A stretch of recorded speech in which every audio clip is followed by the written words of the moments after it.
Hi, how are you again? This is Marcelo Rebuffi, and this video is for the NVYO string players. And the idea and the reason of this video is to give you some tips about how to produce a good sound when we need to play piano or even pianissimo. Because in the last video, I explained how to produce a very powerful sound by using short bows closer to the bridge. Remember, okay, this is totally the opposite thing, the opposite situation. When we are required by the conductor to play piano or even pianissimo, what happened there? What's the best strategy we can use? Okay, this video is about some tips, some very easy tips you can practice even today, because now you have a lot of time to practice, right? Because of this kind of quarantine. Okay, so let's be productive even when we are not that free to be outside. Okay. What can we do in order to play a piano with a good quality of sound and without shaking? Because this is crucial. Because sometimes we see a lot this situation, right? Playing piano but with shaking, or piano but with a bad quality of sound. Okay, what can we do in order to avoid that and to produce a very good sound piano? And then we can add vibrato, of course, but this is not the topic of this video. I will address that topic in a future video.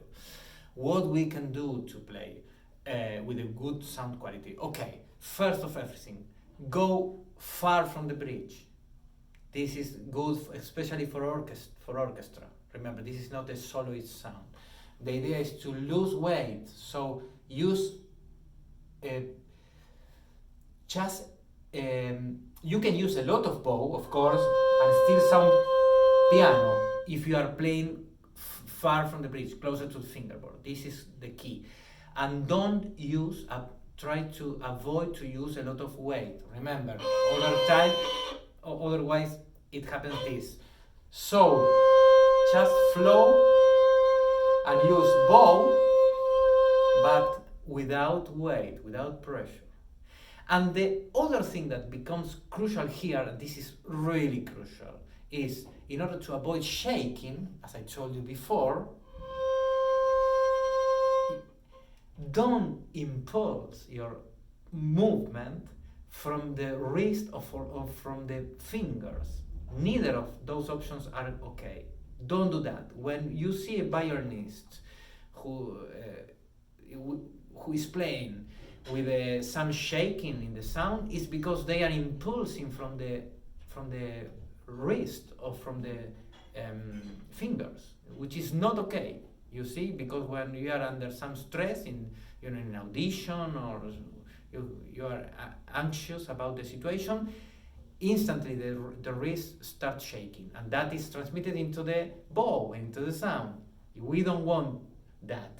So what's the key? Keep playing. Even when you play piano, keep playing by moving from the movement from your arm. You see?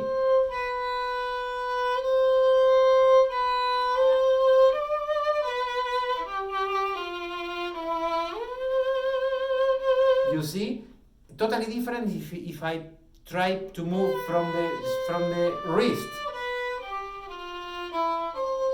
You see, the shaking starts. Don't impulse your sound from the wrist. That's one of the most important things. Always move your bow, impulse from the arm. Always this, okay? And not this. This is okay if it shows some flexibility, but this is never in these cases, of course, the part of our body that should impulse, that should create the sound. No, the sound should be created from the bigger muscles and parts of our body, you see? From here, not from here. Try this at home, and I would like to know your comments about this. I really encourage you to do this, because I am sure that it will improve a lot your bow technique. The idea of these videos is to improve your bow technique. And of course,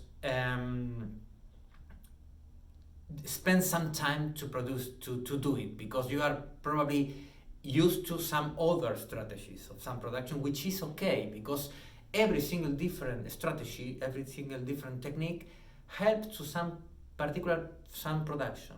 The idea is to give you more strategies in order to have some different variety of possibilities. That's our goal, okay?